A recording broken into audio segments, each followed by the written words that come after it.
없습니다. 여러분, 다음 주가 추수감사주일입니다. 우리가 작년 추수감사주일은 오후에 드렸는데 그 이유가 우리가 빌레보았던 알미니안 교회가 오전에는 교회를 못 쓰게 한다고 해서 울며 겨자 먹기를 오후에 드리면서 제가 뭐라고 광고를 했냐면, 여러분 추수감사주니까 우리가 만찬을 하려니까 오후에 모입니다, 이렇게 광고를 했어요. 또 그게 사실이었어요. 그래서 작년하고 비교해 볼 때 우리가 하나님께서 많은 축복을 주는데, 우리 다음 주일 날 여러분 가족, 친구 초청하셔서 특별히 우리 한국을 위해 목숨을 걸고 싸우신 한국전 참전 용사와 함께 우리가 감사대 그리고 추수감사절 오찬을 함께 할 것입니다. 여러분 다음 주에 꼭 해주시기 바랍니다. 그리고 이미 광고 나왔습니다만 그래도 제가 다시 한번 터치하고 싶습니다. 광고 5번이면 우리가 사랑하고 존경하였던 우리 고 이덕영 장로님 세월이 빠릅니다. 벌써 일주기가 되었습니다. 그래서 우리 이옥자 권사님께서 저에게 일주기에 추모 예배를 꼭 좀 드리고 싶다고, 그러시냐고, 그런데 교회에서 이렇게 드리자고 그러면서 우리 이옥자 권사님께서 온 교인들을 다 초청해서 저녁 함께 대접하고 싶다고. 그래서 여러분 모두를 초청하셨습니다. 그래서 같이 예배 드리시고 또 정성되게 마련된 우리 저녁 만찬 나누면서 우리 고 이덕용 장로님 우리가 기억하고 기리고 또 이혁자 권사님 우리가 위로하는 시간 가졌으면 좋겠습니다. 여러분 나가면서 보시면 아시겠지만 아동부 예배실 벽면에 커다란 나무가 하나 그려졌습니다. 지난주에 없었던 나무인데 그 나무 이름이 뭐냐면 감사의 열매나무입니다. 이게 무슨 뜻이냐면 다음 주가 감사절인데 여러분 오늘 친교하실 때 전부 이러한 이 사과 열매를 한 장씩 전부 나눠드릴 거예요. 이게 뭐냐면 지난 1년 돌아보며 또는 지난 삶을 돌아보며 하나님 이거 정말 감사합니다. 한 가지든 몇 가지든 하나님 이것 정말 감사합니다. 그 감사의 제목을 적으시는 거예요. 여러분 이름은 안 적으셔도 됩니다. 굳이 적으신다는 말이진 않겠지만 여러분의 이름은 안 적으셔도 되고 그냥 감사의 제목만 적어주시면 됩니다. 그러면 우리 교육부에서 오늘 안내해 드릴 건데 친교실에서 이걸 다시 거둘 겁니다. 어떻게 할 거냐면 여러분이 내주신 이 감사의 열매를 저 오늘 아동부 벽에 그려져 있는 감사의 나무에 이렇게 붙일 겁니다. 그래서 야 이런 풍성한 감사가 있구나, 이런 감사가 있었구나, 이런 감사가 있구나. 누구의 감사인지는 모르지만 그러나 우리 삶 가운데 풍성하게 베풀어 주신 그 감사의 제목을, 그 감사의 열매를 우리가 함께 나누며 함께 보며 함께 기뻐하고 그리고 함께 축복하는 그 의미가 이 감사의 나무입니다. 여러분 친교 시간에 이건 나눠드릴 텐데 제가 부탁받은 것은 뭐냐면 오늘 써서 오늘 내주십시오, 그런 것입니다. 여러분에게 이 종이와 펜을 다 나눠드릴 겁니다. 왜냐면 내일 써서 내일 주시면 내일 붙일 수가 없어요. 오늘 써서 오늘 내주시면 다음 주에 와보시면 우리 가나안교회 온 교인들의 감사의 열매가 저 감사의 나무에 주렁주렁 매달려 있을 것입니다. 그 주렁주렁 매달린 감사의 열매를 보며 하나님께서 여러분에게 베푸시는 은혜를 다시 한번 느낄 수 있는 그런 시간이 되길 바랍니다. 이런 기도하겠습니다.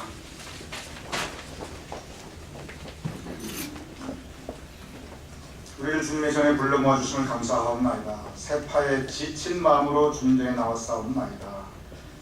낙심하고 실망한 마음으로 주님 전에 나왔사옵나이다. 수고하고 무거운 짐을 지고 주님 전에 나왔사옵나이다. 목마른 사슴이 샘을 찾는 마음으로 나왔사옵나이다. 또한 아버지 하나님 탐자가 아버지 집을 찾는 마음으로 나왔사옵나이다. 그러하오니 우리 모습 그대로 주님께서 받아주시옵소서. 우리 모습 그대로 주님께서 받아주시어서 우리의 수고하고 무거운 짐을 다 내려놓게 하시고 낙심한 우리의 심령에 새로운 힘을 허락하여 주시옵시고 메마른 광야 같은 우리의 마음에 성령의 단비로 촉촉히 적셔 주시옵소서. 또한 기도하오며 아버지 하나님 생각하지 못했던 불의 테러로 고통을 받고 있는 프랑스 파리의 형제자매들을 위하여 기도하옵나이다. 그 피해자들의 가족들의 마음속에 주님께서 위로와 평화 허락하여 주시옵시고 이 땅에 하나님의 평화가 이루어질 수 있도록 주님 도와 주시옵소서. 전쟁이 물러가고 미움이 물러가고 우리의 삶의 현장이 하나님의 나라가 될 수 있도록 아버지 하나님 선히 역사하여 주시옵소서. 진정 이 땅의 인류 공동체가 서로 사랑하며 서로 존중하며 하나님의 뜻이 이루어지는 우리의 삶이 될 수 있도록 아버지 하나님 인류의 역사를 주님께서 붙잡아 주시옵소서. 오늘의 말씀 시간 주님께 의탁하오며 예수님 이름으로 기도드렸사옵나이다.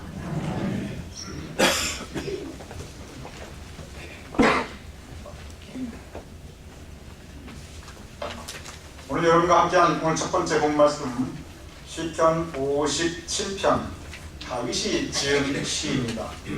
오늘 시편 57편의 배경은 다윗이 사울 임금으로부터 도망 다닐 때를 배경으로 한 것입니다.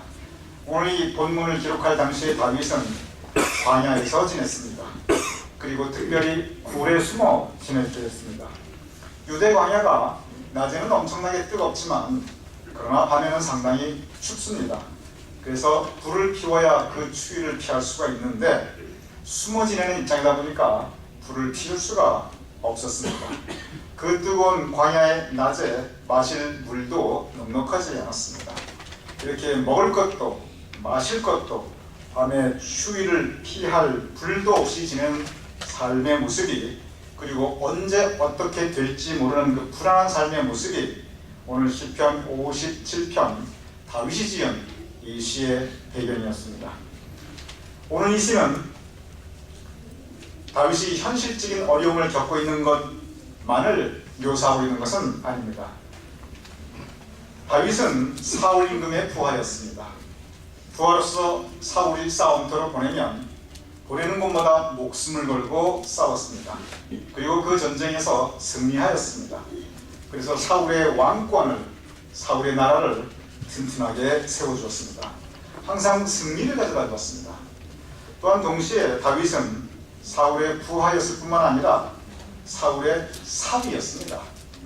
다윗은 사울의 딸과 결혼하였습니다. 그 장인과 사위의 관계를 생각해 볼 때 적어도 다른 사람 몰라도 사울만큼은 사위되는 다윗을 보호해 줘야만 합니다. 그런데 오히려 죽이려 하고 있습니다. 끝까지 추적하고 있습니다. 이러한 상황 가운데 다윗은 그 장인 사울에게 섭섭하였습니다. 버림받은 느낌이었습니다. 배신당한 느낌이었습니다. 이렇게 다윗은 오늘 시편 57편의 그 배경은 현실적으로 그의 인생에서 가장 위험했을 때, 가장 힘들고 고통스러웠을 때, 그리고 정신적으로 가장 외로웠을 때, 그리고 영적으로 가장 고통스러웠을 때를 배경으로 하고 있습니다. 이 고통 가운데 지은 시가 바로 57편이기 때문에 57편 1절은 이렇게 시작하고 있습니다. 하나님이여 나에게 은혜를 베푸소서, 내게 은혜를 베푸소서. 은혜를 베푸소서 두 번이나 반복하고 있습니다. 그리고 내 영혼이 주께 피하되 주의 날개 그늘 아래서 이 재앙들이, 복수입니다. 이 많은 재앙들이 지나기까지 피하리이다. 이 재앙들이 지나가게 해 주시옵소서. 다윗은 재앙 만난 자신의 삶의 환경에서 이 시를 기록하고 있습니다. 우리가 성경에서 삶의 고통을 이야기할 때, 그리고 삶의 재앙을 이야기할 때 우리가 제일 먼저 떠올리는 성서인물은 역시 욥입니다. 욥은 많은 재산이 있었는데 재산 한순간에 잃어버렸습니다. 욥은 건강한 많은 자녀들이 있었는데 그 자녀들 한순간에 잃어버렸습니다. 욥은 건강하였는데 건강 한순간에 잃어버렸습니다. 나중에는 믿었던 아내까지 욥을 뒤에 두고 버리고 떠나가게 됩니다. 우리가 기억하고 있는 욥이 이렇게까지 고난받았지만, 이렇게까지 고통스러웠지만 그러나 믿음 지켰다. 우리가 알고 있는 욥은 바로 이 부분입니다. 그런데 욥기를 자세히 보면 그게 그렇게 간단하지가 않습니다. 지금 우리가 기억하고 있는 이 욥의 모습, 욥이 고난받았지만 그러나 믿음 지켰다, 이것은 욥기의 아주 지극히 일부분에 불과합니다. 욥기가 장수가 몇 장이냐면 42장이 있습니다. 굉장히 긴 책입니다. 그 42장 가운데 욥이 이렇게 고통받았지만, 재난을 만났지만 그러나 믿음 지켰다, 이것은 앞에 2장에 불과합니다. 나머지 40장 전체, 즉 절대 대부분의 욥기의 내용은 이렇게 고난받았지만 믿음 지켰다, 그 내용이 아닙니다. 나머지 40장 절대 다수의 욥기의 내용은 뭐냐면 욥이 고통받고 있는 가운데 욥이 느꼈던 마음의 심경을 구구절절히 표현하고 있습니다. 42장 가운데 앞에 딱 2장만 보고 야 욥이 대단하구나, 그 고통 가운데 믿음 지켰구나, 믿음 지키는 거 간단하구나, 절대 그렇지 않습니다.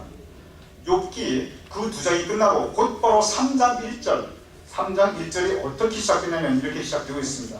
그 후에 욥이 입을 열어, 여기에 그 후라는 건 이러한 욥의 고통, 재산 잃고 자식 잃고 건강 잃고 아내까지 떠나간 후 홀로 남은, 모든 걸 다 잃어버리고 홀로 남은 그 상태에서 욥이 어떻게 하였는가? 그 후에 욥이 입을 열어 맨 처음 나오는 말씀이 자기의 생일을 저주한다, 이렇게 되어 있습니다. 곧바로 믿음 지킴이 아닙니다. 그렇게 보일 뿐입니다. 자기 생일을 저주하고 내가 왜 태어났는가, 차라리 난 태어나지 않았으면 좋았을 텐데 내가 이런 일을 겪을 거라면 내가 왜 태어났나, 하나님 왜 나를 지으셨나이까, 어머니 왜 나를 낳으셨나이까, 그렇게 하나님께 한탄하고 하나님께 항변하는 내용이 곧바로 3장 첫 번째부터 나오고 계속 이어집니다. 욥이 이렇게 힘들어할 때 세 친구가 찾아옵니다. 이 세 친구가 찾아온 목적이 무엇인가 성경이 분명히 기록하고 있습니다. 이 세 친구가 찾아와서 왜 찾아왔냐면 욥을 위로하기 위해서, 그리고 고통받고 있는 욥에게 힘을 주기 위해서, 낙심하고 있는 욥에게 격려해 주기 위해서 이 세 친구가 찾아왔다고 성경이 분명하게 기록하고 있습니다. 그리고 그 목적으로 찾아왔습니다. 그 세 친구가 욥을 보자마자 말을 못했습니다.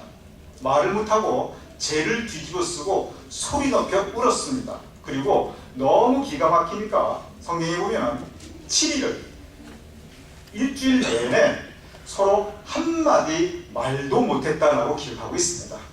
너무 기가 막히니까 고통받는 모습이, 위로하러 왔는데 위로할 말을 못하고 7일 동안 처음에 대성통곡하다가 그리고 서로 말도 못하고 기막혀있던 그 모습, 그렇게 시작합니다. 그런데 그 세 친구와 욥이 대화가 시작됩니다. 좋은 의도로 대화합니다. 위로하기 위하여 대화합니다. 격려하기 위하여 대화합니다. 그런데 욥기를 자세하게 읽으면 이 대화가 진전될수록 이 욥의 마음에 위로가 되는 것이 아니라 오히려 욥의 마음에 고통을 더해줍니다. 여러분, 이런 경우 많이 있습니다. 힘든 일을 겪고 있는 분에게 다가가지고 섣부르게 위로하려고 하다가 그 마음에 위로는커녕 더 큰 아픔을 안겨다 주는 경우 왕왕 있습니다. 욥기가 바로 그 부분을 우리에게 자세하게 이야기하고 있습니다. 대화하면서 오히려 서로의 마음이 상하게 되고, 그리고 서로에게 화를 내게 됩니다. 논쟁이 벌어지게 됩니다. 말싸움이 벌어지게 됩니다. 그러면서 오해가 생기게 되고 서로 자기의 입장을 고집하게 되고, 그리고 대화가 더 이상 진전이 안 됩니다. 여기에 욥은 절망하게 됩니다. 내가 이렇게 내 신경을 말하는데도 나를 알아주는 사람이 아무도 없구나. 오히려 오해되고 오히려 더 이렇게 관계가 갈라지게 되는구나. 내 진심이 통하지가 않는구나. 욥은 새로운 고통을 겪게 됩니다. 그 고통의 모습이 이 40장 거의 전체적인 내용인 것입니다. 이러한 고통 가운데 욥이, 그리고 다윗이 어떤 차원의 고통을 느끼냐면 하나님으로부터 실망하게 됩니다. 하나님께 살아계시면 이럴 때 나를 붙잡아 주시지, 하나님께서 왜 나를 버리셨는가, 하나님께서 나를 사랑하시면 이런 때 이 재앙이 지나가게 하시지 왜 버려두시는가. 욥은 하나님께 항변합니다. 다윗은 어떻게 항변하냐면, 다윗은 시편 22편 제1절에 이렇게 기록되어 있습니다. 나의 하나님 어찌하여 나를 버리셨나이까. 여러분 어디서 많이 들어봤을 것입니다. 이 말씀은 예수님께서 십자가상에서 절규하신 말씀입니다. 예수님께서 십자가상에서 절규하신 이 말씀은 사실은 다윗이 고통 가운데 하나님께 절규하였던 말씀입니다. 시편 22편 1절, 나의 하나님 어찌하여 나를 버리셨나이까. 어찌하여 나를 멀리하시며 어찌하여 나를 돕지 아니하시고 어찌하여 내 신음소리, 이 고통 중에 하나님께 부르짖고 있는 이 신음소리를 듣지 아니하시나이까. 내가 기도하는데, 내가 아파하는데 하나님 나 돌아보시고 계신 겁니까? 내가 기도하는데 내 기도 듣기나 하시는 겁니까? 2절에 이렇게 기록되어 있습니다. 나의 하나님이여, 내가 낮에도 부르짖고 밤에도 잠잠하지 아니하오니 응답하지 아니하시나이다. 혹시 여러분 가운데 간절한 기도 제목이 있는데, 그것도 선한 기도 제목이 있는데, 다른 건 몰라도 이것만큼은 들어주셔야 되는데, 그것 때문에 낮에도 부르짖고 밤에도 잠잠하지 않아 기도하였는데, 그런데 하나님께서 응답하지 않은, 그런 응답받지 못한 기도의 제목, 그런 기도의 경험이 있으십니까? 살다 보면 그런 경우 있습니다. 그것은 우리에게 새로운 영적인 고통이 됩니다. 현실적인 고통도 힘들고 사람들로부터 겪는 고통도 힘든데, 더 힘든 영적인 고통은 하나님께서 나를 돌봐주시지 않는구나, 하나님께서 나를 버리셨구나, 내 기도 응답하지 아니하시는구나, 내가 매달리는데, 이렇게 매달리는데 나를 외면하시는구나. 이럴 때 낙심하고 시험 들고, 그리고 하나님께 할 수 없는 섭섭함과 원망함, 그리고 분노의 마음을 가지고 있는 것이, 그것이 욥의 마음이고 그것이 다윗의 마음이었던 것입니다. 그리고 어쩌면 그러한 마음은 우리가 세상을 살아나가면서 이러한 어려움을 겪을 때, 고난을 겪을 때, 우리의 기도가 응답받지 못할 때 우리도 겪을 수 있는 그러한 마음의 상태인 것입니다. 어찌 보면 오늘 본문의 다윗, 어찌 보면 우리가 함께 나눈 이 본문의 욥, 우리의 삶의 모습, 우리의 마음의 모습, 그리고 우리의 심령의 모습일 수 있습니다.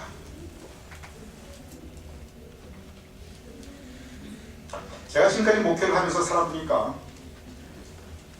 고통이라는 것, 예상하지 못했던 재앙, 누구에게나 닥칠 수 있습니다. 예고 없이 닥칠 수 있습니다. 각각이 다른 형태로, 각각이 다른 내용으로 우리의 삶을 공격해 들어올 수 있습니다. 각자의 내용이 다릅니다. 어떤 경우는 남들이 볼 수 있습니다. 어떤 경우는 아무도 모르는 나만의 고통입니다. 그 내용이 무엇이든지 간에 고통과 재앙으로부터 자유롭지 못한 삶은 없습니다. 그래서 지금까지 보아오니까 그러한 경우에 주로 어떻게 반응하고 어떻게 그 삶이 전개되는 걸 보면, 크게, 물론 이것은 아닙니다. 이게 절대적인 건 아니지만 크게 보면 신앙적으로 영적으로 두 가지로 크게 달라지는 모습을 저는 참 많이 보았습니다. 첫 번째 모습은 뭐냐면, 그러한 고통과 고난 앞에서 그것이 그대로 그 아픔의 경험이 내 마음속에 내가 감당하지 못할 트라우마가 되어버리는 겁니다. 그래서 이 트라우마가 나를 지배하기 시작합니다. 내가 이 트라우마가 견딜 수 없이 너무 고통스러워가지고 내가 낙심하고 절망하고 좌절하게 됩니다. 현실적으로 내 삶의 의지와 용기를 내가 잃어버리게 됩니다. 내 마음이, 내 영혼이 무너져 내리게 됩니다. 이렇게 트라우마 때문에 그 삶이 무너져 내리고 삶의 용기 잃어버리는 분들 저 많이 보았습니다. 현실적인 부분도 그렇고, 그리고 인간관계에 대해서도 그렇습니다. 우리가 사람들에게서 서운함을 느낄 수가 있습니다. 버림받은 느낌 있을 수 있습니다. 배신감 느낄 수 있습니다.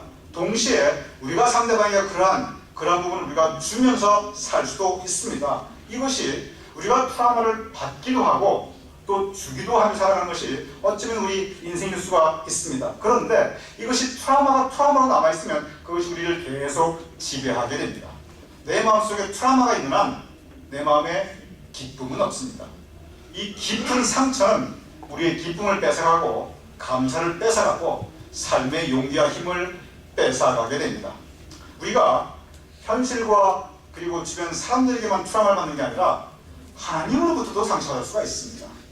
하나님으로부터 큰 트라우마를 받고 믿음을 떠난 분들 저 참으로 많이 보았습니다. 하나님으로부터 우리가 트라우마를 겪을 때 우리는 신앙에 낙심하게 되고 시험 들게 되고 믿음의 길을 떠날 수가 있습니다. 이런저런 이유로 하나님에게 트라우마를 경험하고 나면 내 평생 두 번 다시 이제 하나님 찾지 않겠다, 내 교회 나가지 않겠다, 이런 경우 저 적지 않게 보았습니다.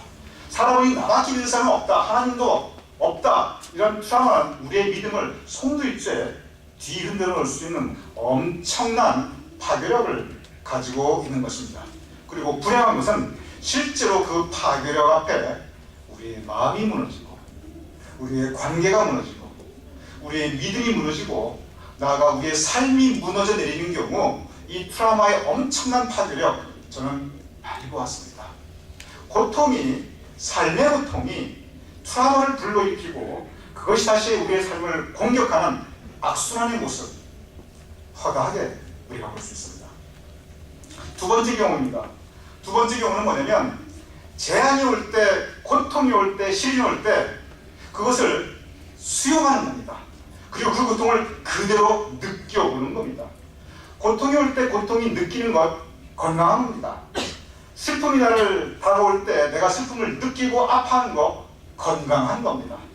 고통이 오고 슬픔이 오고 재앙이 올 때 철저히 그 고통을 느끼지만 그러나 그 이후에 그 고통의 경험이 내 삶에 자신감을 주게 되는 경우, 그래서 삶의 고통이 삶의 자신감으로 변환시키는 경우 저는 많이 보았습니다. 저는 겪어보지 않았지만 6.25를 겪어보신 분들 대부분 그런 마음이 있습니다. 내가 6.25 때 고생을 생각하면 내가 이제 뭐가 무섭냐, 내가 다 이겨나갈 수 있다. 한국인의 그 엄청난 잠재력과 놀라운 경쟁력, 근면정신, 일하는 정신, 어쩌면 그것이 그 60년대 한국의 그 가난한 시절, 50년대 그 못 먹던 시절, 적어도 내가 그걸 경험했는데 내가 무서울 게 보이나, 내가 열심히 해보겠다. 그 고통의 경험이 우리 한민족에 대한 트라우마가 되지 않고 오히려 우리에게 삶의 자신감으로 변하는 것입니다.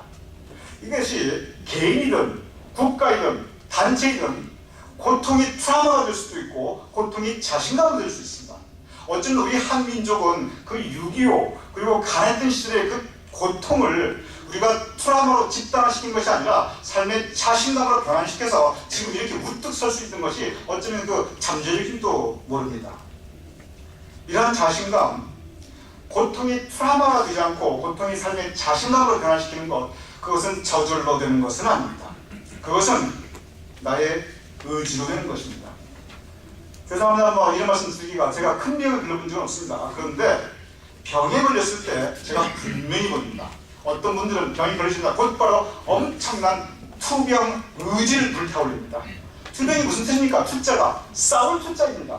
병하고 싸운다는 겁니다. 전투 의지를 가지고 싸워서 이기겠다는 의지를 가지고 투병에 임하는 것이 그것이 투병 의지입니다. 여러분, 투병 의지를 가진 환자하고 투병 의지가 없는 환자이고, 제가 의사는 아니지만 그 차이가 엄청나게 다르다는 거 제가 의사분들에게 수없이 들었습니다. 우리 삶에 고통이 닥쳐올 수 있습니다. 어려움이 닥쳐올 수 있습니다. 사업에 우리가 고통받을 수 있습니다. 그런데 그때 내가 여기서 이기고 살아남아야겠다, 이 생존 의지를 가지고 있는 거하고 이 생존 의지가 없는 거하고는 엄청난 차이가 있습니다. 생존 의지가 있어야 우리가 다시 일어나 다시 시작할 수 있습니다. 생존 의지가 없으면 그대로 무너지게 되는 것입니다. 성공하는 모든 사람들은 바로 이 생존 의지가 있습니다. 내가 이겨야겠다, 성공해야겠다, 이 의지가 있을 때 그 삶을 드라이브하고 고통까지 이기겠다, 이 자신감을 이 생존 의지가 불러일으켜 주는 것입니다. 신앙도 마찬가지입니다. 처음부터 산과 같은 신앙 가진 사람 없습니다. 이 신앙에 뭐가 중요하냐면 신앙 의지가 중요합니다. 내가 내 신앙 지키겠다.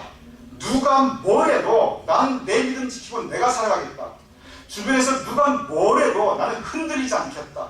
내 삶에 어떤 일이 닥쳐도 난 주님 붙잡고 살아가겠다. 세상이 거꾸로 돌아가도 나는 하나님 배신하지 않겠다. 이 신앙의 의지가 우리 믿음에 굉장히 중요합니다. 하박국은 하나님을 위해서 막 삿대질하면서 항변합니다. 하나님, 당신 뜻이 이루어지는 게 뭐가 있습니까? 당신 말씀 순종하면 복 받고, 그리고 당신 말씀 불순종하면 벌 받는다고 그랬죠. 세상을 보십시오. 그게 그렇게 돌아갑니까? 당신 말씀에 참된 사람이 하나님께 선하게 살면 복 받고 거짓된 사람 망하리라. 세상을 보십시오. 그게 그렇습니까? 하나님께 막 하박국이 항변합니다. 하박국이 뭐라면 내가 망대에 올라가서 하나님께 소리쳐 높이겠다. 하나님, 입이 있으면 말씀해 보십시오. 그렇게 얘기합니다. 그런데 하박국의 결론이 뭐냐면 세상이 거꾸로 돌아가도 나는 내 믿음 지키겠다. 신앙의 의지를 높이 올리고 있습니다. 신앙 의지가 있어야 됩니다. 이 투병의지라는 거 평소에는 필요 없습니다. 여러분과 저가 무슨 투병의지가 필요하겠습니까? 그럼 하영석 권사님 투병의지 반드시 필요합니다. 왜냐하면 투병, 바로 이 싸워서 이겨낼 병마가 있기 때문에 그렇습니다. 생존의지, 사업이 잘 되어나가는데 만사가 형통한데 왜 생존의지가 필요합니까? 그냥 감사하면 됩니다. 할렐루야 아멘 하면 됩니다. 그러나 위기가 닥쳤을 때는 생존의지가 반드시 필요합니다. 신앙의지도 마찬가지입니다. 우리의 신앙이 푸른 초장으로 쉴만한 물가로 늘 말씀의 꼴로 늘 은혜 가운데 충만하면 우리가 신앙의지 뭐가 필요합니까? 하나님께 감사하면 되지. 그러나 우리의 신앙이 광야길을 지나갈 때, 사망의 음침한 골짜기를 지나갈 때, 무성한 사람의 말들 앞에 우리가 미혹당할 때, 그때 누가 뭐래도 세상이 거꾸로 돌아가도 나는 믿음 지키고 살 때 이 신앙 의지가 그때 바로 필요한 것입니다. 신앙 의지가 있는 분과 신앙 의지가 없는 분은 투병 의지가 있는 분과 투병 의지가 없는 분과 똑같습니다. 신앙 의지가 있는 분과 신앙 의지가 없는 분은 생존 의지가 있는 분과 생존 의지가 없는 분의 차이가 똑같습니다. 오늘의 본문 바로 그 신앙 의지를 우리에게 말하고 있는 것입니다. 오늘 본문 시편 57편 7절에서 8절 이렇게 기록되어 있습니다. 하나님이여 내 마음이 확정되었고 내 마음이 확정되었사오니 내가 노래하고 내가 찬송하리다. 다윗이 지은 시입니다. 이 다윗이 얼마 전에 뭐라고 말했냐면 나의 하나님이여 나의 하나님이여 어찌하여 나를 버리셨나이까. 내가 낮에도 부르짖고 밤에도 잠잠하지 않는데 주님 나 돌아보지 아니하리나이다. 낙심하였던 다윗이었습니다. 그러나 낙심할 때 시련이 올 때 그는 신앙의 의지를 분명히 합니다. 하나님이여 나의 마음이 확실하게 정했다는 뜻입니다. 세상이 거꾸로 돌아가도 누가 뭐래도 내가 하나님께 내 마음을 확실히 정했으니 내가 이 상황 가운데 노래하고 찬송하리다. 이게 노래할 상황이 아닙니다.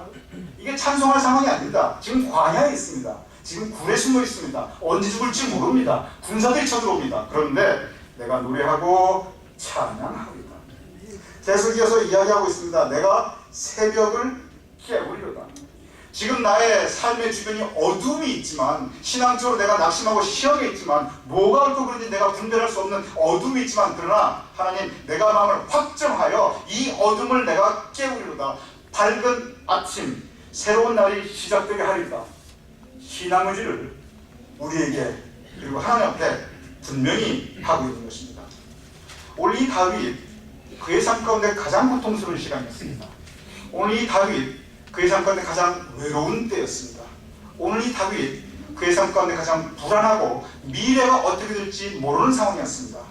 오늘 이 본문의 다윗 배신이 난무한 그러한 삶 속에 있었습니다. 오늘 이 다윗 그러나 신앙의 의지 내가 확정하고 확정하였사오니 내가 노래하고 내가 찬송하리다. 트라우마를 받아도 시원찮은데 하나님 내 안에 상처가 있습니다. 내 가슴 열어보십시오. 더럽게 멍들었습니다. 이렇게 상처를 털어내도 시원찮은 바로 이 판에 신앙의지를 굳게 올리고 있습니다. 우리의 믿음 바로 이 신앙의지가 필요합니다. 어쩌면 이런 때 우리의 신앙의지가 훨씬 더 필요할 때입니다. 우리의 개인의 삶에 혹시 어려움이 있을 때, 우리 개인의 심령에 혹시 낙심이 있을 때, 우리 개인의 심령에 혹시 미혹이 있을 때, 우리 개인의 삶에 혹시 무너져 내리는 불안감이 있을 때, 이때 내 마음이 확정하고 확정하였사오니 내가 노래하리이다. 내가 새벽을 깨우리이다. 다윗은 참으로 허물 많은 사람이었습니다. 결점이 많은 사람이었습니다. 이 성경이 다윗을 많이 미화해서 그렇지요. 가만히 성경을 읽어보면 다윗이 참 허물 많고 결점 많은 사람이었습니다. 그럼에도 불구하고 성경은 다윗을 가르쳐 뭐라고 표현하냐면 하나님의 마음에 합한 사람이다. 하나님의 마음에 들었다라고 말하고 있습니다. 저는 곰곰 많이 생각해 봤습니다. 이렇게 결점 많고 허물 많은 다윗이 왜 하나님 마음에 들었을까? 어떻게 그렇게 하나님 마음에 인정받을 수 있었을까? 하나님께서는 우리의 결점과 허물을 보고 우리를 판단하지 않습니다. 하나님께서는 우리의 신앙의 의지를 보고 우리를 판단하십니다. 다윗이 하나님께 합한 바 된 인정받을 수 있고 그 마음에 들 수 있었던 것은 바로 이러한 어려움 가운데서도 내 마음이 확정되고 확정되었사오니 내가 노래하고 내가 찬송하리다. 그의 믿음의 고백, 하나님께서는 그 고백을 기쁘게 받아주셨습니다. 욥은 그 42장 전체 가운데 처음 2장은 잘 나갑니다. 하나님 내가 믿음 지키겠습니다. 곧바로 시험에 빠집니다.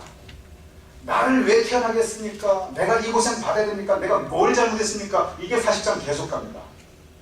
어떻게 끝나냐면 욥이 하나님 앞에 회개합니다.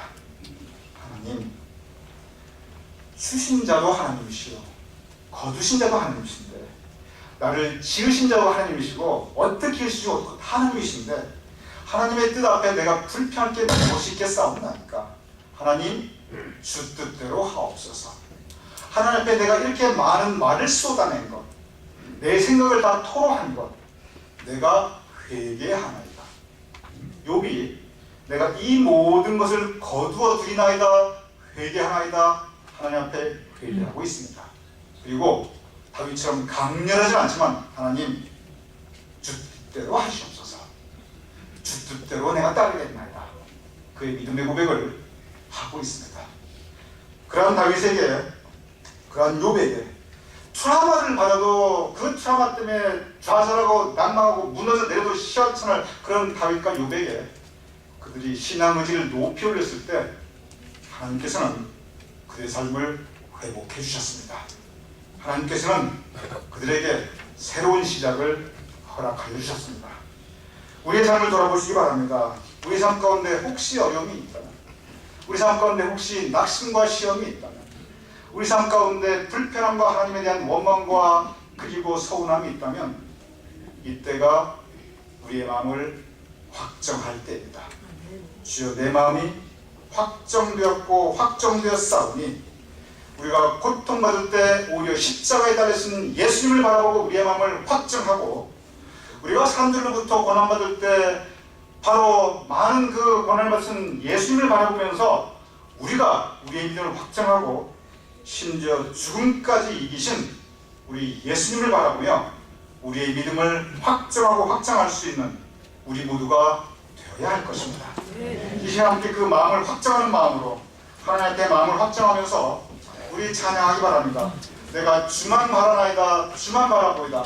우리 나의 영혼이 주를 바라보는 우리의 영혼이 하나님께 확정하는 찬양, 우리 모두 하나님께 함께 올려드리겠습니다.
너를 어느 때나 바라보시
우리의 마음과 우리의 목소리를 모두 하나님 앞에 통성기도하기를 원합니다.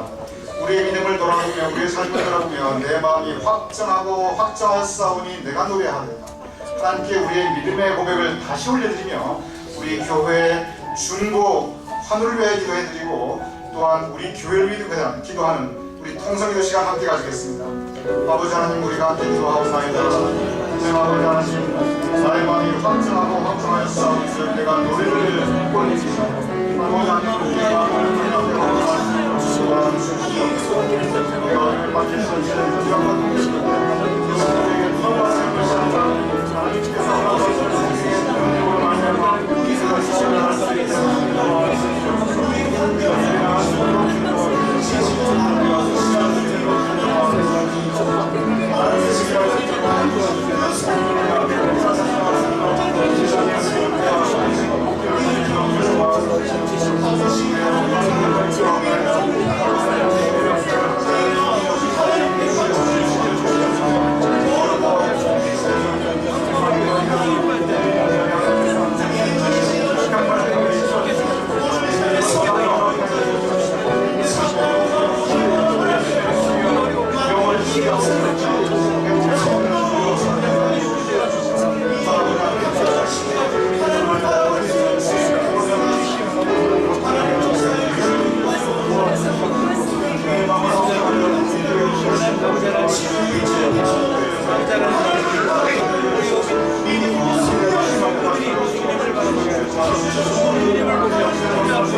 아버지 하나님, 우리는 약하옵나이다.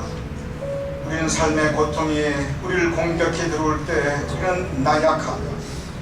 우리는 사람들로 인하여 실망하고 낙심하며 괴로워할 때 또한 우리는 약하옵나이다.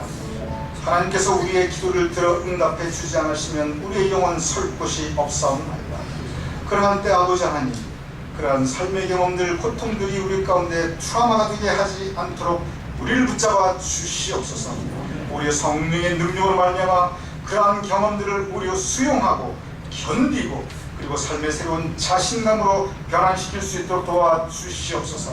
아버지 하나님, 우리에게 주어진 이 세상을 우리가 이기며 살아갈 수 있도록 도와주시옵소서. 세상을 이기며 살아갈 수 있도록 우리에게 능력 허락하여 주시고 자신감을 허락하여 주시옵시고 신앙의 의지를 주여 불어넣어 주시옵소서. 우리 가운데 주님의 특별한 안수하심이 필요한 환우들을 위해 기도하옵나이다. 아버지 하나님께서 그 있는 처소의 상황과 그 필요를 주님께서 아시오. 치유의 손으로 주님께서 안수하여 주시옵소서. 치유의 손으로 회복시켜 주시옵소서. 그래 그들의 육신의 병만을 물리쳐 주시고 영혼의 기쁨을 회복시켜 주시어서 영혼의 강건함을 주여 주님께서 이루어 주시옵소서.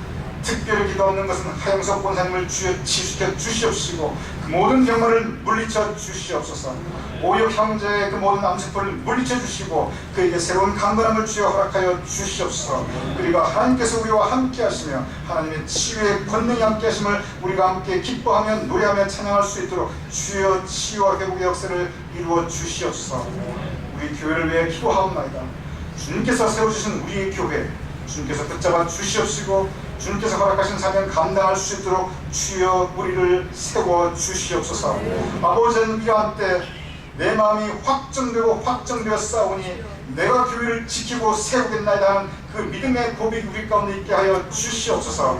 그래 우리가 함께 세운 교회, 우리가 주님 보시기에 아름다운 교회가 될 수 있도록 우리의 마음과 뜻과 정성을 모두 아버지 하나님 우리 교회 사랑하며 주님의 사역을 함께 나누며 우리가 그리스도 안에 지체로서 형제자면서 서로 사랑하며 교제할 수 있도록 주님 도와 주시옵소서. 우리를 향하신 하나님의 사랑과 은총이 더하심을 믿사오며 우리가 고통받을 때 우리를 붙잡아 주시어서 오히려 세상을 이길 수 있는 힘과 능력과 자신감으로 충만한 우리의 힘이 될 수 있기를 주님께서 붙잡으심을 믿사오며 예수 그리스도 이름으로 간절히 기도드렸사옵나이다. 하늘에 계신 우리 아버지시여, 이름이 거룩히 여김을 받으시오며 나라의 마옵시며 뜻이 하늘에 주신 것 같이 땅에서 이루어지이다. 오늘날 우리에게 일용할 양식을 주옵시고, 우리가 우리에게 주이신 죄를 사해 준 것 같이 우리의 죄를 사해 주옵시고, 우리를 시험에 들게 하지 마옵시고 다만 악에서 구하옵소서. 내 나라와 권세와 영광이 아버지께 영원히 싸움나이다.